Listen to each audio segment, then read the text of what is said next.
Hey, what's up guys? Welcome back once again. तो Spain की army जो अभी तक के सबसे बुरे और डरावने इवैक्यूएशन मिशन पर थी।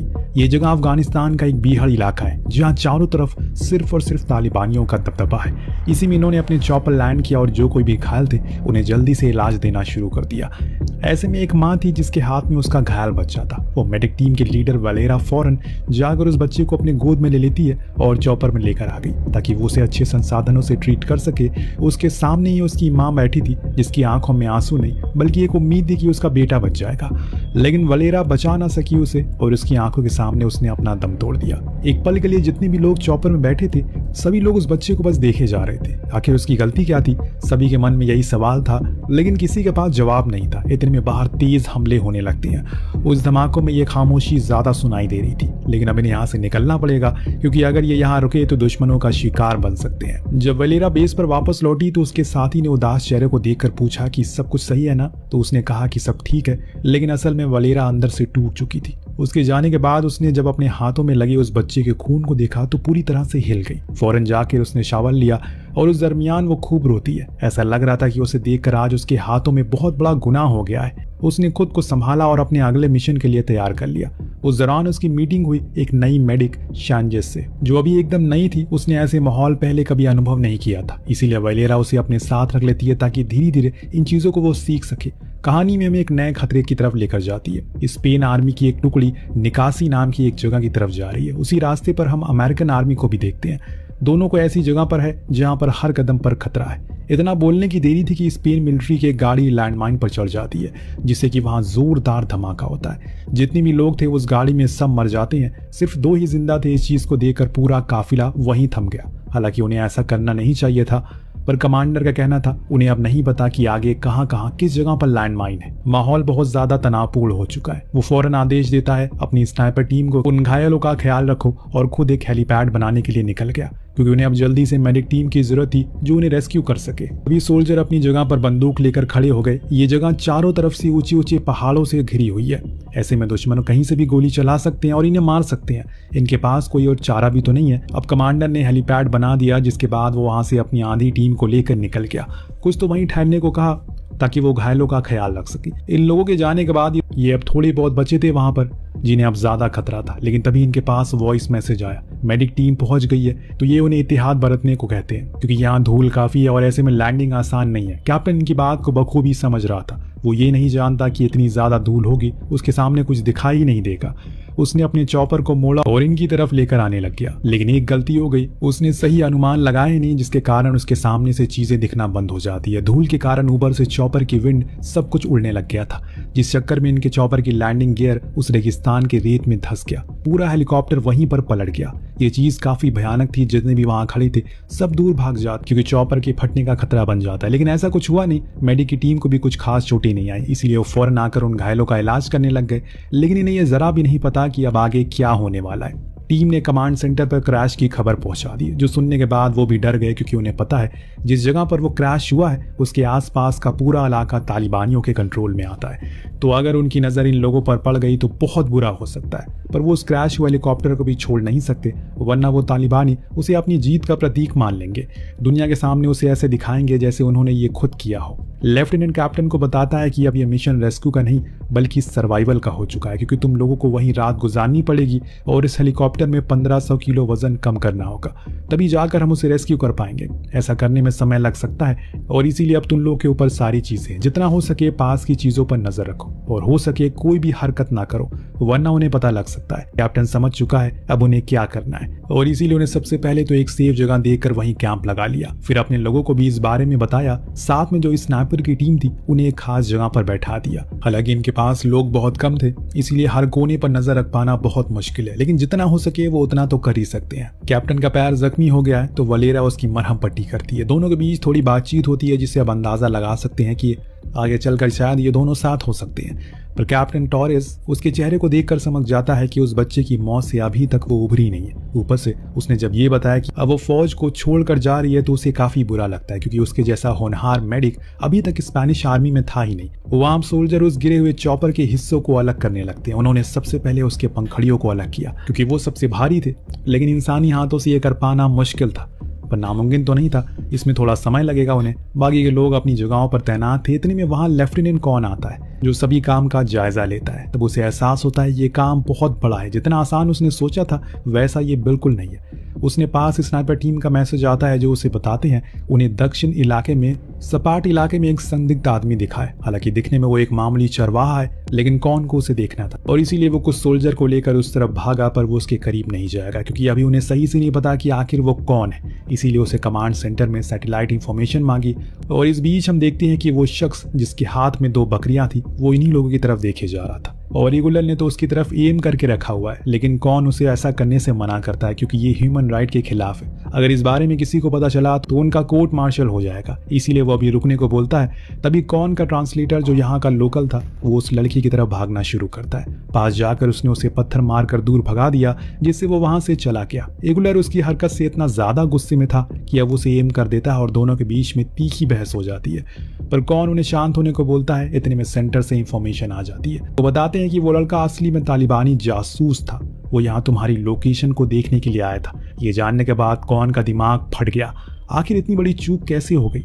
और रेगुलर का गुस्सा तो सर पर चढ़ गया। उसने ट्रांसलेटर को बड़ी भद्दी भद्दी गालियां दी, लेकिन उन्हें फिर शांत होने को बोला। समझाया कि अब दुश्मनों को पता चल चुका है कि वो यहाँ क्या कर रहे हैं और कितनी देर तक यहाँ पर रुके हैं, और इसीलिए अभी हमें जल्दबाजी में कुछ कदम नहीं लेना चाहिए, बस इंतजार करना चाहिए। अब इधर कमांडर सेंटर पे भी मुश्किलें बढ़ती जा रही है क्योंकि उन्हें समझ नहीं आ रहा है कि आखिर वो कम समय में ज्यादा वजन कैसे घटाएं उस चॉपर का, ताकि वो जल्दी से उसे उठा सके। किसी के पास कुछ जवाब नहीं था। वहां बीच बीहल में कैप्टन टॉरेस कौन को बताता है कि अभी भी काम काफी बचा है, इतने कम लोगों में इतना बड़ा काम कर पाना बहुत मुश्किल हो रहा है, लेकिन फिर भी हमने छोटे प्रोपल को हटा दिया है और बड़े वाले की बारी है, जिससे कि वजन काफी हद तक कम हो जाएगा, लेकिन इसमें 1 रात से ज्यादा का समय लग जाएगा।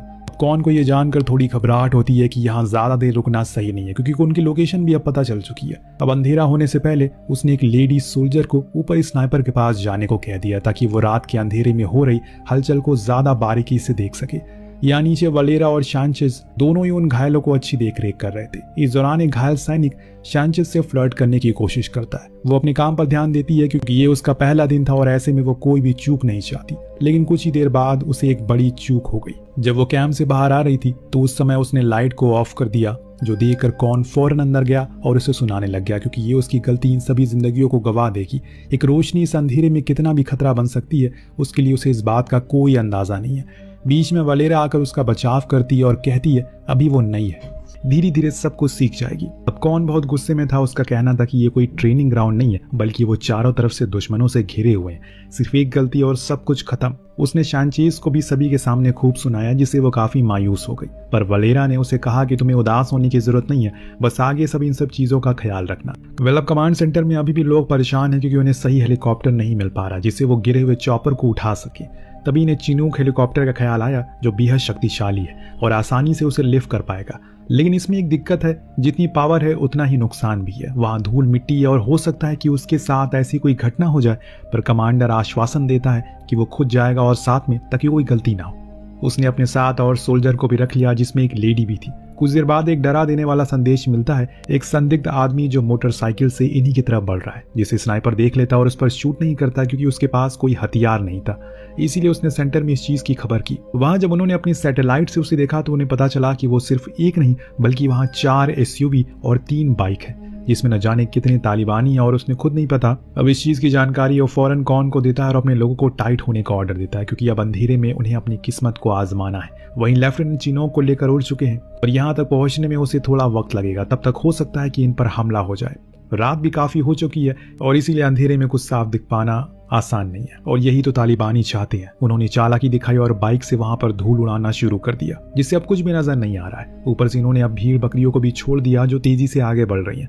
उन्हीं की आड़ में वो सभी आगे बढ़ते जा रहे हैं। स्नाइपर इन सारी चीजों को देख रहे थे लेकिन उन्हें सही निशाना नहीं मिल पा रहा था, जिसके कारण वो सभी शूट नहीं कर पाते और ये चीज उन तालिबानियों ने भाप ली थी। वो अपनी असली चाल चलते हैं। उन्हें कुछ लोग पहले पहाड़ी पे छुपे बैठे थे जो अब शूट करना शुरू करते हैं, लेकिन इधर से भी कोई पीछे नहीं हटता। दोनों तरफ से गोलीबारी होने लगती है। इतने में एक सोल्जर के पैर में गोली लग जाती है जिसे बचाने के लिए जब एगुलार उसके पीछे जाता है तो उसके पैर में भी गोली लग जाती है। दरअसल सिर्फ स्नाइपर ही थे जो कवर में थे, बाकी के लोग ऐसे खुले में थे जैसे कि हमने शुरू में देखा था, और इसी कारण वो वहीं से निशाने पर आ रहे थे। लेकिन अब कुछ ने कवर ले लिया है। जिससे कि एगुलार भी अब कवर पर आ गया, पर पैरों में गोली लगने के कारण वो शूट नहीं कर पा रहा है। फौरन चीफ मेडिक को बुलाया तो वलेरा कैंप से भागते हुए बाहर आई। अब गोलीबारी काफी हो गई है, जिसके बीच से किसी के पास भी पहुंच पाना बहुत मुश्किल है। इतने में इनमें से किसी के पास नाइट विजन भी नहीं था, क्योंकि जब ये लोग निकले थे तो इन्हें कोई आइडिया नहीं था कि ऐसा कुछ हो जाएगा। सिर्फ एक स्नाइपर था जिनके पास नाइट विजन था, इसीलिए सिर्फ वो ही उन तालिबानियों का निशाना बना पा रहा था। हालांकि वो अपने साथियों को बता रहा था कि उन्हें कहां कहां डायरेक्शन में शूट करना है, जिससे कि वो अपनी गोली बर्बाद ना करे। धीरे धीरे करके वो तालिबानी कम होने लग गए थे। ऊपर से स्नाइपर भी उन्हें अच्छे से धोते हैं, इसीलिए वो सभी पीछे हटने लग गए। जैसे ही गोलीबारी थोड़ी देर के लिए बंद होती है, वलेरा को समय मिल गया वो जल्दी से अपने घायलों की मदद कर सके। और ऊपर से जो स्नाइपर थे उनमें से एक को गोली लग चुकी है, उसे जल्दी से स्ट्रेचर पर नीचे लेकर आया जाता है। एगुलार की टीम जो कि सोल्जर थे वो ज्यादा घायल होते हैं, जो देखकर ट्रांसलेटर जो था वो उसे काफी सुनाता है, तुम्हारे लड़के सही से लड़ तक नहीं पा रहे और तुम खुद को आर्मी कहते हो, लाओ मुझे दे दो बंदूक। मेरे परिवार को खत्म किया है उन तालिबानियों ने, इसीलिए मैं यहाँ तुम्हारे साथ हूँ ताकि अपना बदला ले सकूं। उनकी बातें सुन जितने लोग वहां थे सब के सब चुप हो जाते हैं, क्योंकि किसी के पास कोई जवाब नहीं था। वहां चिनूक अब बेस तक पहुंच जाता है, लेकिन अब वो उड़ान नहीं भरेगा क्योंकि अंधेरा हो चुका है और ऐसे में उड़ पाना सही नहीं है। सुबह उजाले तक इन लोगों को इंतजार करना पड़ेगा। लेकिन यहाँ एक और दिक्कत, असल में इन लोगों ने अमेरिकन आर्मी से मदद मांगी थी कि वो अपने अपाची हेलीकॉप्टर को दे दे, क्योंकि उन्होंने इनकार कर दिया था देने से। इसीलिए अब इन्हें सिर्फ वही इस्तेमाल करना पड़ेगा जो अभी के समय में इनके पास मौजूद है, जो थोड़ा मुश्किल होगा क्योंकि हो सकता है कि इन्हें एयर स्ट्राइक भी करनी पड़े। चिनूक से ऐसा मुमकिन नहीं है। इस बीच कमांड सेंटर में देखा जाता है कि अब पहाड़ी के उस पार काफी सारे तालिबानी इकट्ठा होने लग गए हैं, क्योंकि गोलीबारी की आवाज काफी दूर तक जा चुकी है। जितने भी आसपास छुपे थे वो सभी अब बाहर आ गए और ऐसे में इन लोगों के लिए खतरा बढ़ चुका है, क्योंकि किसी भी समय हमला कर देंगे वो। बिना किसी मदद के ये लोग ज्यादा देर जिंदा नहीं रह पाएंगे, जिस चीज को स्पेनिश आर्मी अच्छे से जानती है। और दूसरी ओर जब उन फंसे हुए सोल्जर को पता चलता है कि अब सिर्फ उनके पास दो ही रास्ते हैं, या तो लड़कर मरे या फिर इंतजार करते करते मरे। सोल्जर ने पहला वाला चुना, एक कवर लेकर बैठ गया और टोरिस जो कि घायल था वो वलेरा को गले लगाते हुए भावुक हो जाता है। उसका कहना था उसने उसे अच्छी सोल्जर आज से पहले कभी नहीं देखी, लेकिन वो उससे भी अच्छी एक औरत है जो अपना फर्ज कभी नहीं भूलती, सबकी जान बचाती है। दोनों काफी भावुक हो गए थे, परंतु उसी समय पहाड़ी के उस ढेरों तालिबानी को देखते हैं जो बंदूक लेकर खड़े थे। इधर से ये लोग भी खड़े थे। एक इशारा होते ही गोली चलना शुरू हो जाती है, जिसके बाद जो कोई हथियार था वो उसे इस्तेमाल करता है। धीरे धीरे उजाला भी होने लगता है, इसीलिए अब सोल्जर जो थे वो अच्छे से एम कर पा रहे थे। इसमें काफी तालिबानी मारे जाते हैं, लेकिन उनकी तादाद काफी ज्यादा थी। ऐसे में इन लोगों को गोलियां खत्म होने लगती है। वहां वो धीरे धीरे करके अब आगे बढ़ना शुरू हो गए। अब कुछ नहीं उनके पास जिससे कि लड़ पाए। सभी अपनी उम्मीद हार बैठे हैं, लेकिन तभी दोस्तों आसमान में अपाची हेलीकॉप्टर दहाड़ते हुए आता है। एक साथ ही कई सारे बॉम्ब नीचे गिराता है, जिससे कि आधे से ज्यादा तालिबानी मारे जाते हैं और जो कोई बच जाते हैं वो पीछे हट जाते हैं। ये मौका देखकर दो चिनूक हेलीकॉप्टर उस क्रैश हुए चॉपर को उठाने के लिए नीचे हुक फेंकते हैं, पर वहां धूल काफी ज्यादा थी, इसीलिए पहली बारी में कोशिश नाकामयाब होती है। लेकिन दूसरी बारी वो कामयाब हो जाते हैं। उन्होंने उस हुक को उससे जोड़ दिया था, जिसके बाद कैप्टन लेकर उसे उड़ने लगता है। वहां दूसरी ओर एक दूसरा चिनूक नीचे उतरा और सभी को असला बारूद बांटने लग गया ताकि वो अपनी सुरक्षा कर सकें। जो घायल थे उन्हें उस दूसरे वाले हेलीकॉप्टर में बैठा दिया जाता है। लेकिन तभी कौन को संदेश मिलता है कि वो दोबारा आ रहे हैं और इस बारी उन्हें खत्म करना होगा। तभी एक परेशानी आ गई।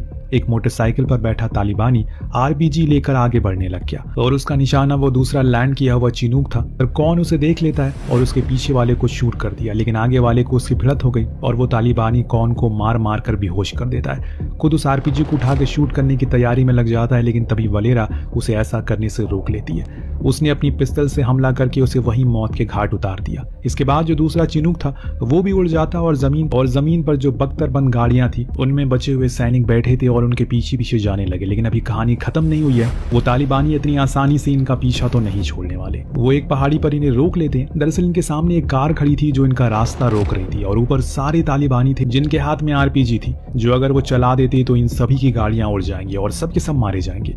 जब इस चीज की जानकारी कैप्टन को पता चली तो वो अपने लोगों को बचाने के लिए वापस जाने का मन बना लेते हैं, लेकिन इसके लिए उन्हें उस क्रैश चॉपर को छोड़ना पड़ेगा। वो अभी इसकी कुर्बानी देने को तैयार थे, लेकिन वो इसकी कुर्बानी देने को तैयार हो जाते हैं। उधर नीचे अब आरपीजी पहली मिसाइल छोड़ती है, पर किस्मत से निशाना चूक जाता है। माहौल बहुत ज्यादा गर्म हो चुका है और तभी दोबारा से अमेरिका अपने अपाची भेज देता है, जो सीधा एम करते हैं और उस गाड़ी को ही उड़ा देते हैं, जिसमें कि इन लोगों को मौका मिल जाता है आगे बढ़ने को। तो ये सभी तेजी से वहां से भाग गए और अपनी जान बचा ली। तो कुछ इस तरह से ये खतरनाक रेस्क्यू ऑपरेशन होता है। कहानी यही खत्म नहीं होती। दरअसल दोस्तों ये कहानी साल 2002 की है, जब अफगानिस्तान में तालिबानियों की हुकूमत थी। तब अमेरिका ने जंग छेड़ दी और इसमें उनकी मदद के लिए स्पेन भी आ गया और उस दौरान उनके 100 से ज्यादा सोल्जर मारे गए और उनमें से कुछ सोल्जर की कहानी ये थी। वेल, आपको कहानी कैसी लगी हमें कमेंट करके जरूर बताएगा। मिलते हैं अगली वीडियो में। Thank you so much.